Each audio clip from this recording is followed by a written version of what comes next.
todos en este momento. Estamos contentos, hermanos. Yo creo que el día de hoy Dios tiene algo para sus vidas. Y así como estamos de pie en respeto, en reverencia a Dios y a su palabra, vamos a recibir a quien el día de hoy nos va a compartir la palabra del Señor. Para los que no lo conocen, él y su esposa son los líderes o pastores del grupo juvenil de la iglesia Elévate, y hace de todo. Siempre los hijos de pastor hacen de todo. Y quiero que recibamos a nuestro hermano Abraham Alba.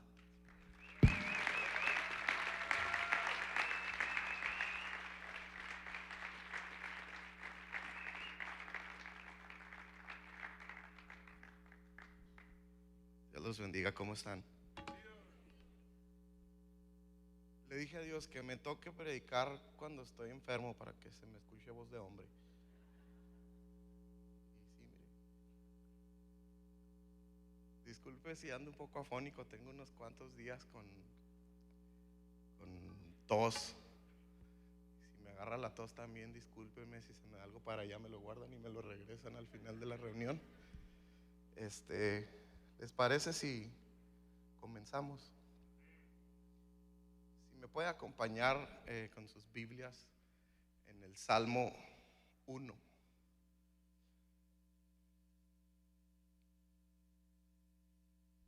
Salmo 1, versículo desde el 1 al 3. Si lo tiene, indíqueme con un amén. Ya lo tengo. Voy a estar leyendo la versión Reina Valera 60.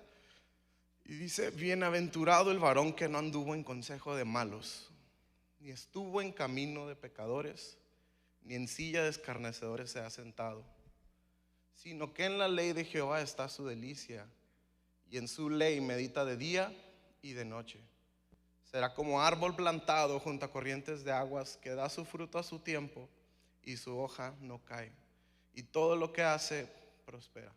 Vamos a orar. Señor, gracias, Padre, por tu palabra, porque tú eres bueno, Dios, porque tu misericordia, Padre, es para siempre. Gracias, Dios, porque tu palabra ya es bendita. No hay nada que agregarle, Señor. No hay nada que nosotros podamos agregarle. Tú ya has dejado la perfección en ella, Señor. En este momento me dispongo, Padre, a predicarla. Ayúdame. Sé que necesito la asistencia de tu Espíritu Santo, Señor, porque en mis propias fuerzas soy incapaz de hacerlo, Dios. Gracias por esta oportunidad. Te pido que tomes cautivo todo corazón, Señor. Que tu Espíritu Santo sople, Dios. Ayúdanos a retener lo que tú quieres hablar en esta tarde. Gracias, y hacemos todo esto en el nombre de tu Hijo amado Jesús. Amén. Puede tomar su asiento.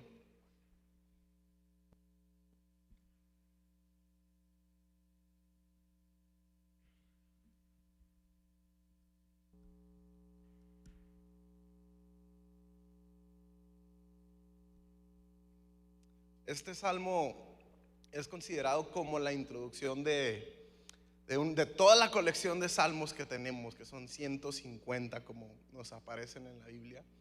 Y en su totalidad, este salmo, de una manera metafórica, nos presenta dos temas.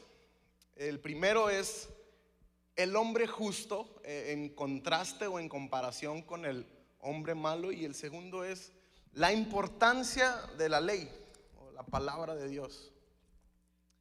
Los versículos que acabamos de leer, del 1 al 3, nos describen el camino del justo. Y los versículos que omitimos, que son del 4 al 6, describen el camino del malo. ¿Quién es el justo? El justo es aquella persona a quien podemos considerar, o que se considera a sí mismo, un miembro del pueblo de Dios. Pero este privilegio, según el salmista, requiere una vida de rectitud, como lo leíamos, y está basada en el sometimiento a la palabra de Dios. El malo es todo lo opuesto. Y en el contexto de este salmo, el malo es una persona también judía. Sin embargo, su comportamiento indica que no es un verdadero creyente en Dios. Pablo lo describe a esta persona como una persona que no ha sido circuncidada de corazón, por lo tanto vive bajo el juicio de Dios. Y la primera palabra que usa el salmista es bienaventurado, bienaventurado el varón. Esta palabra bienaventurado en su raíz hebrea, porque este es el idioma en el que el Antiguo Testamento es escrito, en su raíz la palabra bienaventurado significa feliz o dichoso. Y en este versículo en específico el salmista la usa esta palabra de una manera exclamativa. O se pudiera decir también de la siguiente manera: oh, qué feliz es el varón. Entonces, lo primero que Dios quiere que sepamos con este salmo es que Él está interesado en que usted y yo seamos personas felices. Bienaventurado el varón. Hoy en día el mundo nos da muchas definiciones de lo que es la felicidad. Para el mundo, una persona que se reúne cada fin de semana a tomar con su grupo de amistades es una persona que es feliz. Pero si de eso consistiera la felicidad, muchas personas han muerto por ir conduciendo en ese estado de felicidad. También el mundo nos dice que una persona que tiene una cifra grande en su cuenta de banco es una persona que vive muy feliz. Pero aún con esa felicidad hay estudios que nos han revelado que personas que aunque tengan una cantidad grande en su cuenta de banco no tienen la felicidad, tienen depresión, tienen ansiedad y carecen de muchas cosas y terminan con su vida.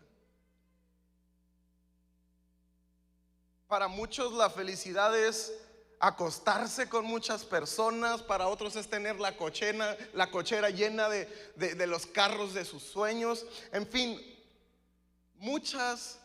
vemos muchas definiciones de lo que para el mundo es la felicidad. Pero podemos ver al salmista dándonos la verdadera definición de la felicidad. Y veamos de qué consiste. Primero, el salmista nos da 3 motivos de los que no consiste la felicidad.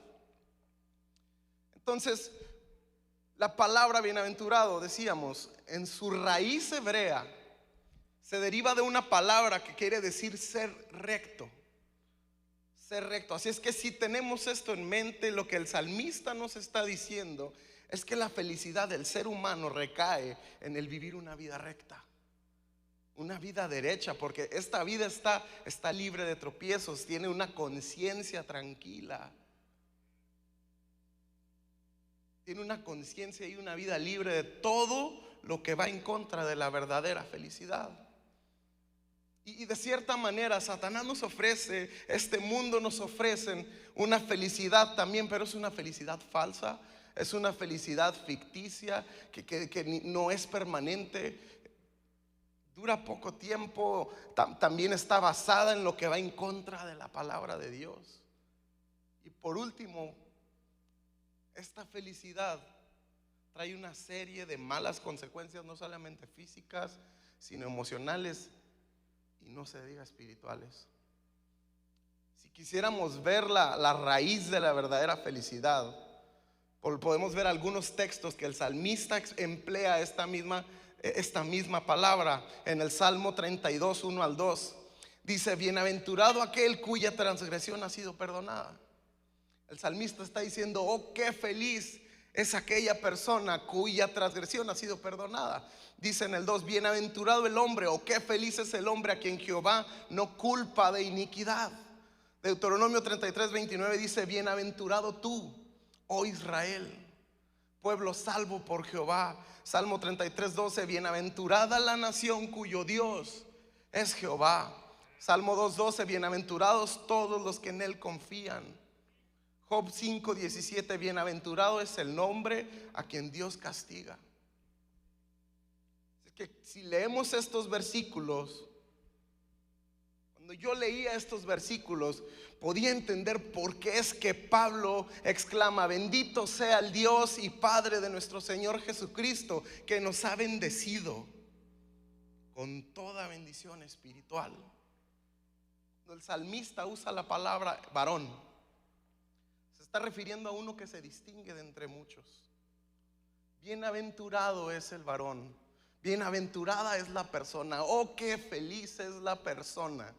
Está haciendo una distinción. Oh cuán feliz es la persona. ¿Sabe? Es triste saber que hay tan pocas personas que encuentran la verdadera felicidad. Solamente esa persona que vive de acuerdo al fin para el que fue creado alcanza a conocer la felicidad verdaderamente. Es que si recapitulamos en este salmo, lo que hemos leído es: oh qué feliz es la persona, bienaventurado el varón, oh qué feliz es la persona. Después nos da 3 acciones de las cuales depende o no depende esta felicidad. ¿Cómo es que no se consigue esta felicidad? La primera es: no anduvo en consejo de malos. La segunda: ni estuvo en camino de pecadores. Tercera: ni en silla de escarnecedores se ha sentado. Vamos a analizar brevemente estos 3 comandos que nos da el salmista. El primero es: no anduvo en consejo de malos. ¿Quieres alcanzar la felicidad? Te está diciendo el salmista. La verdadera felicidad es: no andes en consejo de malos. La palabra malos en su raíz hebrea nos describe a una persona moralmente mala, que tiene una mala moral. Y en los salmos también se traduce esta palabra como impío, perverso, incluso la traduce como la palabra inicuo. Así es que a raíz de estas referencias, la persona que desea ser verdaderamente feliz no andará en consejos de personas moralmente malas, no andará en consejo de personas impías, de personas perversas o de personas inicuas. Es decir,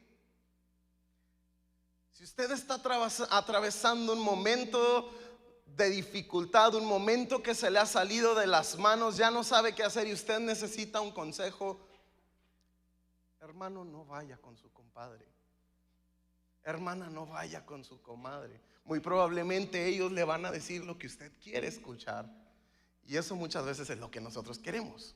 Alguien que nos diga lo que nosotros queremos escuchar. No, compadre, usted siga su corazón. No, comadre, usted haga lo que la hace sentir mejor. No busque a esas personas. No busque a esas personas. Busque a una persona que le va a dar un consejo bíblico, un consejo fundamentado en la palabra de Dios, un consejo que esté respaldado por la palabra de Dios. Y déjeme le digo una cosa: seguir su corazón nunca va a ser un consejo bíblico. Dice la palabra de Dios que engañoso es el corazón.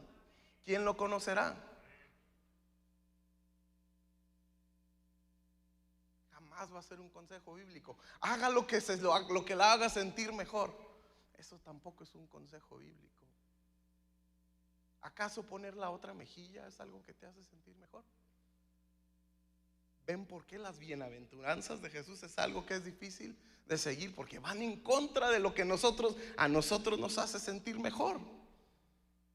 Poner la otra mejilla nunca va a ser lo más bonito, pero es lo bíblico. Es lo que Jesús nos deja en su palabra. Dice: oh, qué feliz es la persona recta que no anduvo en consejo de personas moralmente malas.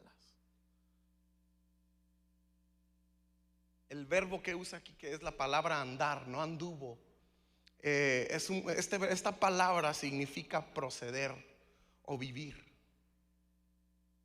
Los consejos de los cuales habla el salmista son aquellos propósitos o planes que rigen la vida de las personas que viven una vida contraria a la voluntad de Dios.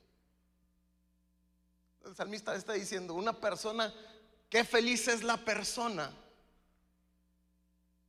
que no se rige por los consejos de las personas que viven moralmente mal.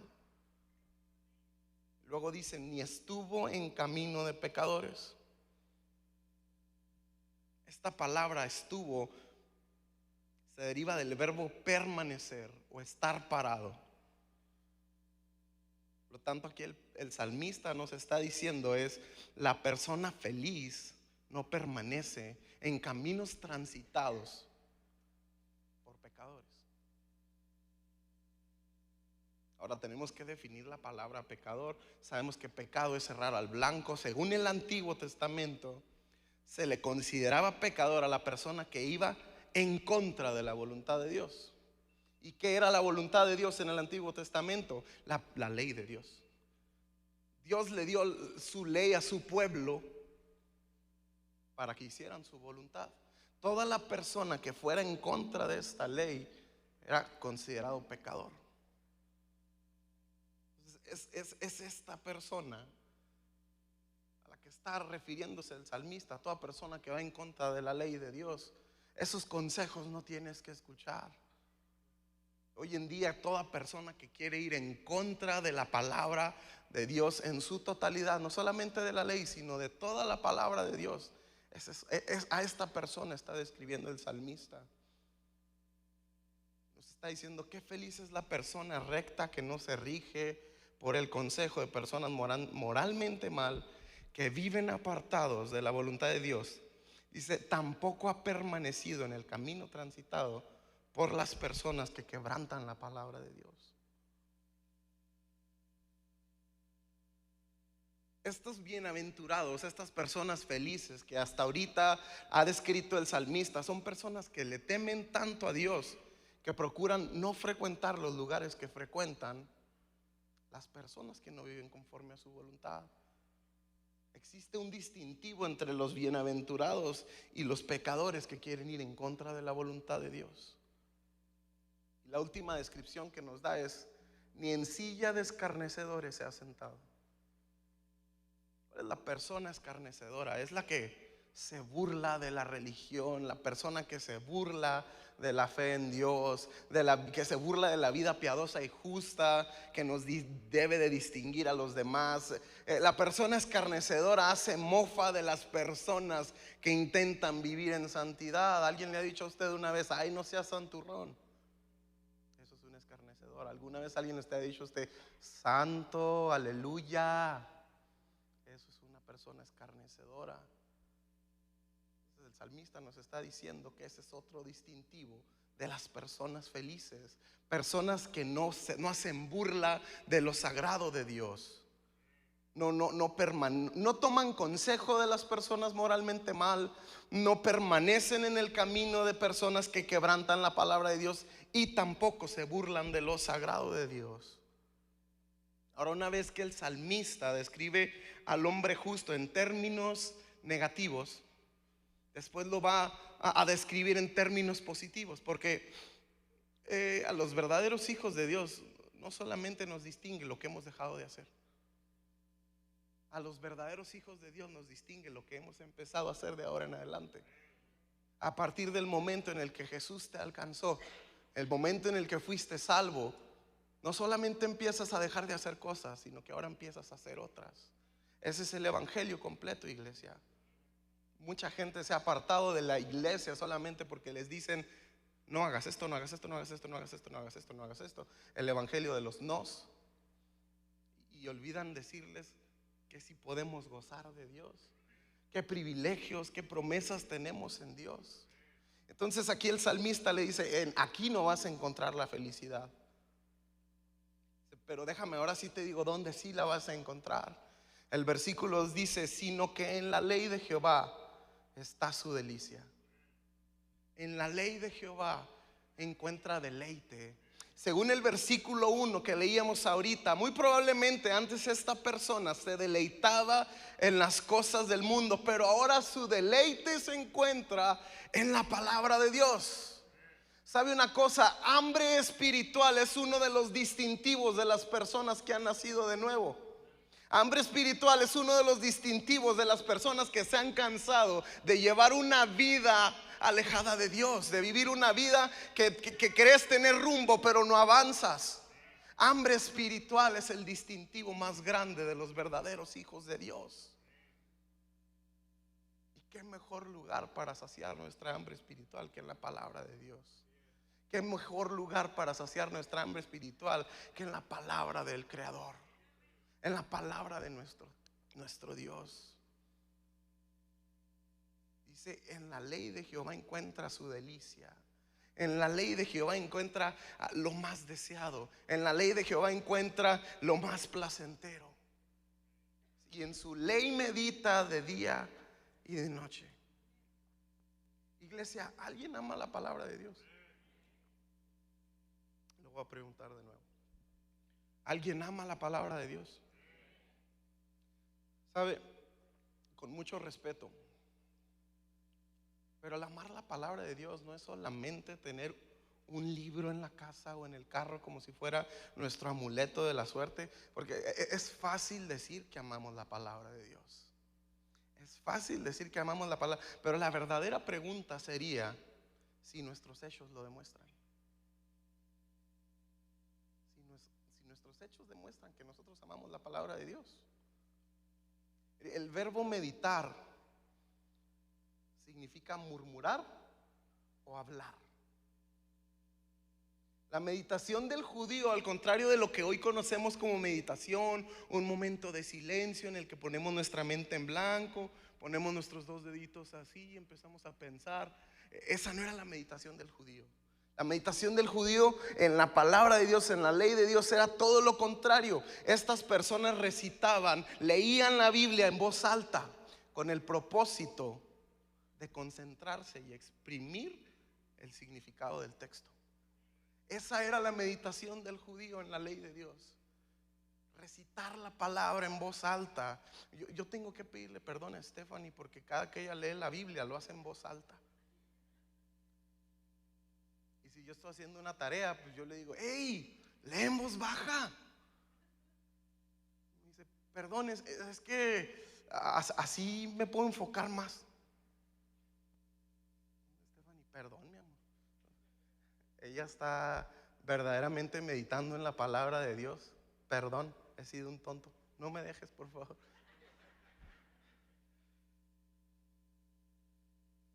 El hombre verdaderamente feliz no solamente medita en la palabra de Dios de vez en cuando, sino que, como dice el salmista, lo hace de día y de noche. En la mañana al levantarse, en la noche al acostarse. Hermano, por las mañanas, en lugar de que pierda media hora sentado en la taza del baño viendo Facebook, porque muchas veces es lo primero que hacemos cuando nos despertamos. Nos despertamos y si tengo inbox. Les quiero en el inbox. Ahorita que me vaya a sentar en el baño los leo.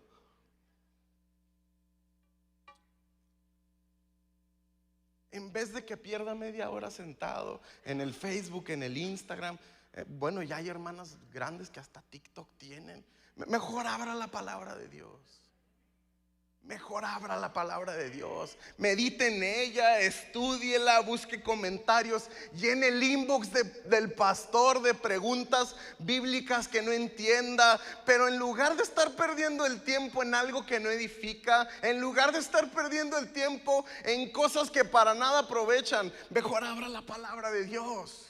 Conozca más el corazón de Dios a través de su palabra.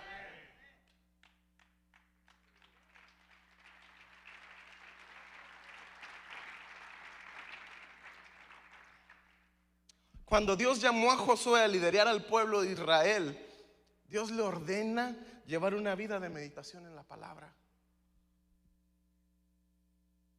Dice, ¿cómo dice Josué 1:8? Dice: nunca se apartará de tu boca este libro de la ley, sino que de día y de noche meditarás en él, para que guardes y hagas conforme a todo lo que en él está escrito, porque entonces harás prosperar tu camino y todo te saldrá bien. Iglesia, no nos engañemos. No nos engañemos creyendo que en pleno siglo XXI nos es suficiente con las frases matonas que nos encontramos en Facebook.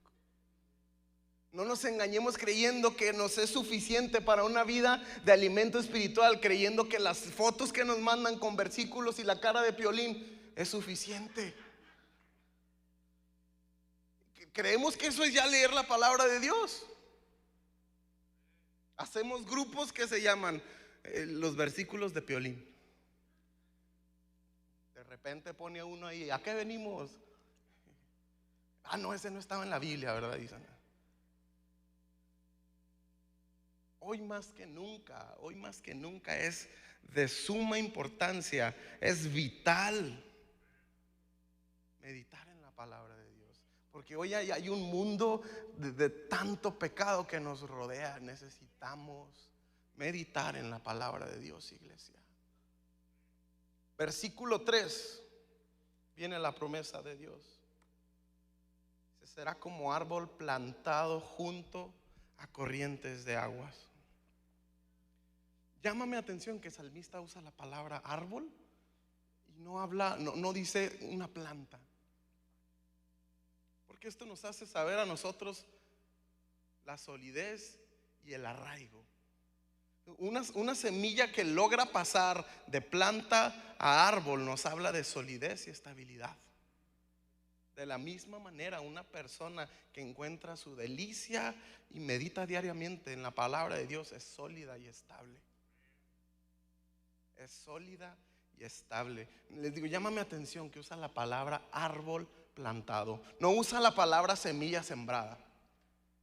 Usa la palabra árbol plantado. Si usted va a un vivero, usted le pueden vender semillas, pero también le venden árboles ya con tronco. La semilla en nosotros es la palabra de Dios. Pero si nosotros permanecemos en esa palabra de Dios, si nosotros meditamos en la palabra de Dios, una vez que venimos al conocimiento de Cristo, si nosotros meditamos de día y de noche en su palabra, Dios promete agarrar ese árbol que ha sido consolidado con la palabra y plantarlo junto a corrientes de aguas. Luego dice, lo plantó junto a corrientes de agua. La palabra corrientes tiene que ver con agua que está fluyendo, agua que está corriendo por un río. Y si hacemos una interpretación usando usando otros versículos, todo nos apunta a que estas aguas, enseguida de las cuales somos plantadas, es el Espíritu Santo. Mire, Juan 7:37 al 39 dice: en el último día, en el último y gran día de la fiesta, Jesús se puso de pie y alzó la voz diciendo: si alguno tiene sed, venga a mí y beba. El que cree en mí, como dice la escritura, de su interior correrán ríos de agua viva. Y dice, esto dijo del Espíritu que habían de recibir los que creyesen en él. Juan 4:13 al 14, y respondió Jesús y le dijo: cualquiera que bebiere de esta agua volverá a tener sed, mas el que bebiere del agua que yo le daré no tendrá sed jamás, sino que el agua que yo le daré será en él una fuente de agua que salte para vida eterna. Isaías 44:3, porque yo derramaré aguas sobre el sequedal y ríos sobre la tierra árida. Mi espíritu derramaré sobre tu generación y mi bendición sobre tus renuevos. Iglesia, mientras vivamos en obediencia a la palabra de Dios, seremos constantemente llenos del Espíritu Santo. Esto es lo que los mantiene frescos. Esto es lo que te mantiene fresco, iglesia. Porque el estudio de la palabra, la meditación en ella, no puede ir separada de la búsqueda del Espíritu Santo, de la búsqueda de su presencia. Sino todo lo que vamos a estar haciendo es aprendernos versículos. Es todo lo que vamos a estar haciendo, aprendiéndonos versículos. Y para eso pues mejor me aprendo frases de otros libros. Pero es el Espíritu de Dios que nos hace vivir la palabra de Dios. Es el Espíritu de Dios el que nos hace caminar en la palabra de Dios. Por eso Jesús dijo: les conviene que yo me vaya, para que venga el Espíritu, para que venga el Consolador.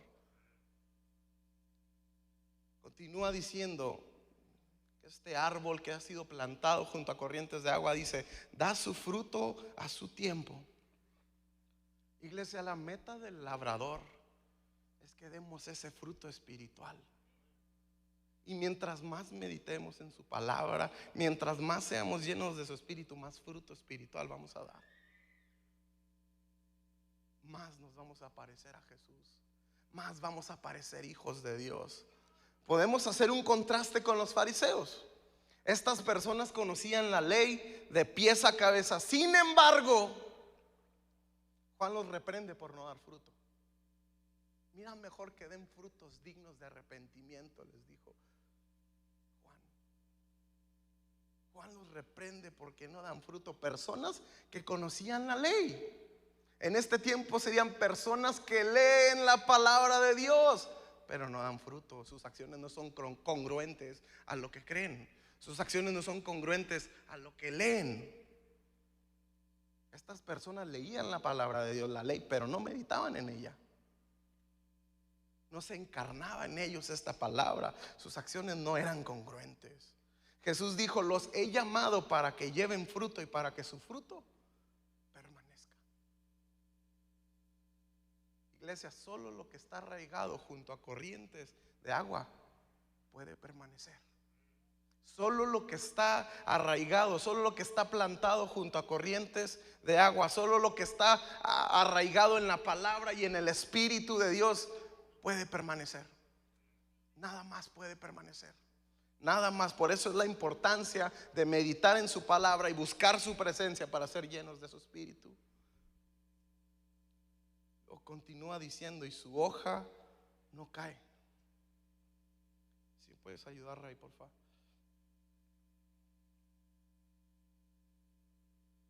Algunos comentaristas bíblicos dicen que la hoja aquí parece representar el testimonio de los hijos de Dios. Porque es cierto que todos los cristianos pasamos por altibajos en nuestra vida espiritual y no siempre sentimos ese fervor, esas ganas de buscarlo. Es por eso que uno tiene que ir en contra de su carne.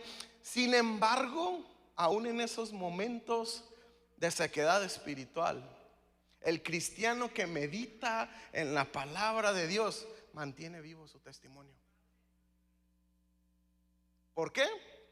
Pues porque está arraigado profundamente en el corazón de Dios, porque está arraigado profundamente a la voluntad de Dios.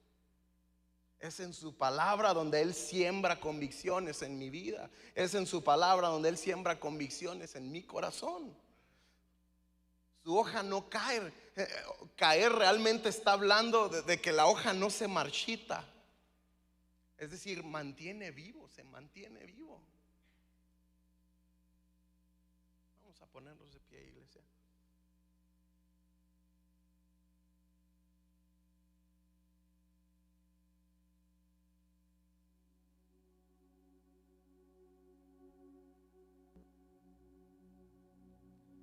Yo titulé esta prédica: el origen del arraigo. ¿Dónde se origina que estemos arraigados en Dios? El meditar en su palabra y buscar ser llenos de su Espíritu. Ese es el origen del arraigo a Dios, de estar arraigados, de estar plantados en Dios. Y siempre y cuando nosotros nos mantengamos arraigados a la palabra de Dios, seremos personas que llevemos fruto. Seremos personas que mantendremos nuestro testimonio, que no buscaremos consejo de pecadores, que no permaneceremos quebrantando la ley de Dios. Siempre y cuando nos mantengamos arraigados en la palabra de Dios, no haremos mofa de lo sagrado de Dios. Nos mantendremos llenos de su Espíritu y daremos ese fruto que Él espera de nosotros. Pero necesitamos permanecer arraigados a su palabra. Mira, si tú estás arraigado a tus logros, lamento decirte, pero no vas a permanecer. Tu hoja va a marchitar y va a caer. Si tú estás arraigado a cualquier otra cosa que no sea la palabra de Dios y a la búsqueda de su Espíritu, estás a tiempo de cambiar ese arraigo y empezar a meditar en la palabra de Dios, empezar a buscar ser lleno de su Espíritu. Oh, qué feliz, dice el salmista, qué feliz es la persona que no se rige por el consejo de personas moralmente malas, que viven apartados de la bendición, de la voluntad de Dios. Esas personas son muy felices. Tampoco han permanecido en el camino transitado por las personas que quebrantan la palabra de Dios. Tampoco participan en el burlarse de las cosas de Dios, sino que más bien el deleite, lo más deseado, lo más placentero para ellos se encuentra en el meditar en la palabra de Dios. en el saciar su hambre espiritual en la palabra de Dios, encuentran su verdadero placer. Dice, será como un árbol que ha sido movido a la orilla del río para que se mantenga vivo y nunca muera. Oh, cuán felices son esos hombres. ¿De qué depende tu felicidad, iglesia? ¿En qué tienes arraigada tu felicidad?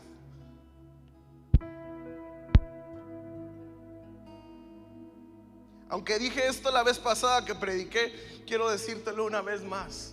Es un nuevo año. Es una oportunidad perfecta para que desempolves tu Biblia. Es una oportunidad perfecta para que te desarraigues de todo lo de este mundo y comiences a arraigarte en la palabra de Dios. Porque todo pasará, dice, el cielo y la tierra pasará, mas su palabra no pasará. El cielo y la tierra va a pasar, todo lo que tú tienes, tus logros, todo eso va a pasar, pero la palabra de Dios jamás va a pasar. Esta es viva, esta es eficaz, es más cortante que toda espada de dos filos.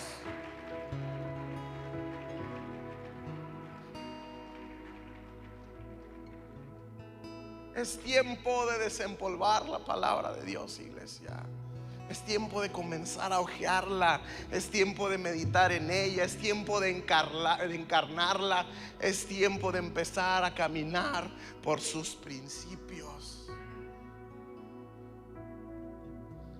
Es tiempo de que a través de esa palabra abandonemos el pecado que por años nos ha acechado.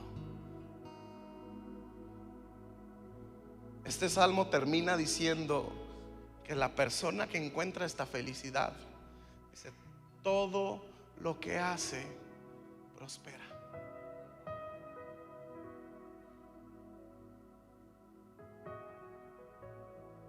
Todo lo que hace prospera. Y esto tiene una validez única y condicionalmente mientras el cristiano permanezca viviendo una vida justa, arraigado a su palabra, lleno de su espíritu.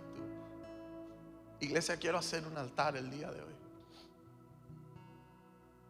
No tengo un motivo en específico para que tengas que pasar a este lugar, pero si tú quieres pasar a este altar a adorar a Dios, si tú quieres pasar a este altar a comprometerte con Él, con su palabra, con los principios que has dejado pasar por todo este tiempo, si quieres seguirte llenando de su espíritu, si quieres ponerte a cuentas con Dios en el principio del año, lo que tú quieras. El altar, iglesia, es un lugar de encuentro con Dios donde empezamos a sacrificar.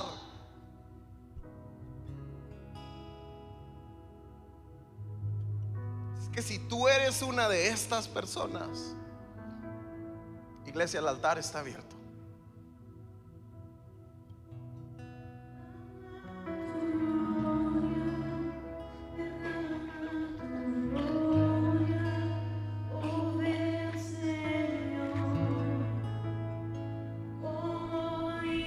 Iglesia, levanta tus manos, vamos a adorarlo. Oh, te adoramos, te adoramos, exaltamos, anhelamos más de ti, Señor, anhelamos más de ti. Ven, Señor. Santo Espíritu de Dios, ven y llena este lugar, ven y llena este lugar. Te adoramos, te adoramos, te adoramos. Santo eres, santo eres, Padre. Gracias por tu palabra, Dios, porque jamás vuelve a ti vacía. No te adoramos. Derrama tu luz. Te adoramos. Derrama tu Te adoramos. Oh, ven, Te exaltamos. como Te exaltamos. quise. Derrama tu Te exaltamos. gloria.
Hay una realidad que Abraham nos compartió. Número uno, yo no puedo estar arraigado a Dios fuera del contacto con su palabra. No puedo. Puedo estar en la iglesia, puedo estar desarraigado de Él. Es mi comunión con su corazón. Y su corazón es ir a la Biblia, a su palabra. Dos, esas corrientes de agua, la búsqueda en la oración, la presencia de Dios, enternece mi corazón y me mueve a hacer la voluntad de Dios. Y sabe una cosa, el anhelo de agradarlo. Yo dije el anhelo de agradar a Dios. ¿Hay alguien aquí que quiere agradar a Dios? Le hago yo esta pregunta porque no somos un grupo de religiosos, de gente que está haciendo cosas para que Dios los ame más. No, Él nos ama, hagamos o no hagamos lo correcto. Lo que hace la diferencia es que como sus hijos, nosotros somos bendecidos, alcanzamos a ser bienaventurados, dichosos, cuando nosotros optamos el estilo de vida que Dios tiene para nosotros. Y el estilo de vida que Dios tiene para nosotros está en su palabra y en Él. Yo quisiera invitarlo ahí donde está, que incline su rostro. Si usted no ha hecho a Jesús todavía el Señor de su vida, usted simpatiza, conoce algunos versículos, pero no le ha rendido a Jesús su corazón. Hoy es el día de hacerlo, de hacer un alto en su vida.